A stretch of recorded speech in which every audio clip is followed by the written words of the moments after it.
വിദ്യാഭ്യാസ മന്ത്രി advocate N Shamsuddin മാധ്യമങ്ങളെ കാണുന്നു തത്സമയം. മാസങ്ങൾക്ക് മുമ്പ് കേരള സംസ്ഥാന ഗവൺമെന്റ് കേന്ദ്ര ഗവൺമെന്റുമായി ഒപ്പുവെച്ച ഒരു കരാറാണ്.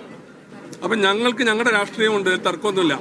അതിനനുസൃതമായി ഇതിൽ എങ്ങനെയാണ് ഇനി അടുത്ത നിലപാട് സ്വീകരിക്കാൻ കഴിയുക എന്നുള്ളത് ഗവൺമെന്റ് ആലോചിക്കണം. ഞങ്ങളെ നയിക്കുന്ന UDFന്റെ രാഷ്ട്രീയവുമായി ബന്ധപ്പെട്ട് അത് ചർച്ച നടത്തണം. വളരെ അടിയന്തരമായ ഒരു എമർജൻസി ആ കാര്യത്തിൽ ഇല്ലാത്തതുകൊണ്ട് ഇപ്പോൾ വന്നിട്ട് ഞങ്ങൾ 20 ദിവസമായിട്ടുള്ളൂ. സ്കൂൾ തുറന്നു, വളരെ നല്ല രീതിയിൽ എല്ലായിടത്തും പ്രവേശനോത്സവങ്ങൾ നടത്തി, ഫിറ്റ്നസിന്റെ പ്രശ്നങ്ങൾ തീർത്തു. അങ്ങനെ ഒരു അടിയന്തര സ്വഭാവം ഈ കാര്യത്തിലില്ല. ചെയ്യും അത്രേ ഉള്ളൂ. അല്ലാതെ ഇപ്പൊ ഇവിടെ ചിലർ പ്രചരിപ്പിക്കുന്നത് പോലെ ഞങ്ങൾ ഇതാ PMC ഒപ്പിടാൻ പോകുന്നു എന്ന് പറയുന്നത് ശരിയല്ല. അതുമായി മുന്നോട്ട് പോകുന്നില്ല എന്ന് പറയാൻ കഴിയാത്തൊരു സാഹചര്യമാണ് ഇപ്പോൾ. അപ്പൊ കേരളയിലൊക്കെ വന്ന് ഉടൻ തന്നെ ഉപേക്ഷിക്കുകയാണ് എന്ന് പറഞ്ഞു. അതിനേക്കാൾ ഏറ്റവും ഈ തെരഞ്ഞെടുപ്പിന് തൊട്ടു മുൻപ് വലിയ ചർച്ചയാതാണ് PM3. അപ്പൊ അതുമായി മുന്നോട്ട് പോകുന്നില്ല എന്ന് പറയാൻ കഴിയാത്തൊരു സാഹചര്യമാണോ? അല്ല, അങ്ങനെയല്ല ഞാൻ പറഞ്ഞില്ല. ഇതില്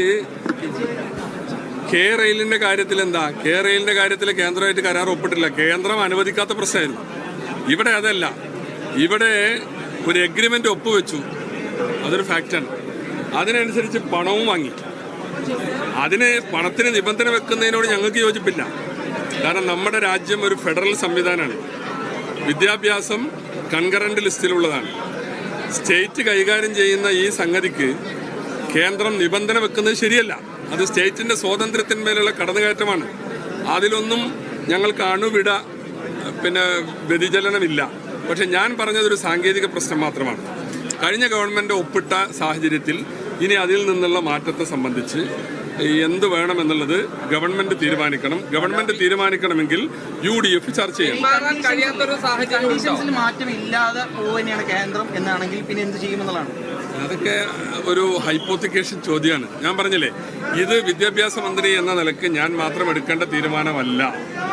ഇത് UDFന്റെ രാഷ്ട്രീയമായ തീരുമാനം കൂടി ഇതിന് ആവശ്യമാണ്. അപ്പൊ അതുകൊണ്ട് ചെറിയൊരു സാവകാശം ഈ കാര്യത്തിൽ ഞങ്ങൾക്ക് തന്നാൽ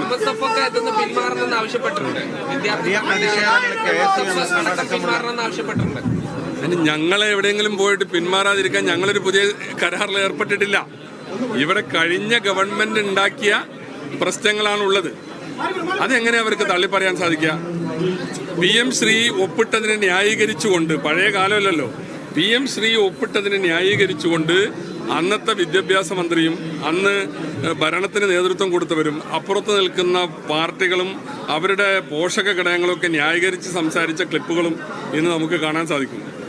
അപ്പം അതുകൊണ്ട് ഞങ്ങളിവിടെ പുതുതായി ഒന്നും ചെയ്തിട്ടില്ല.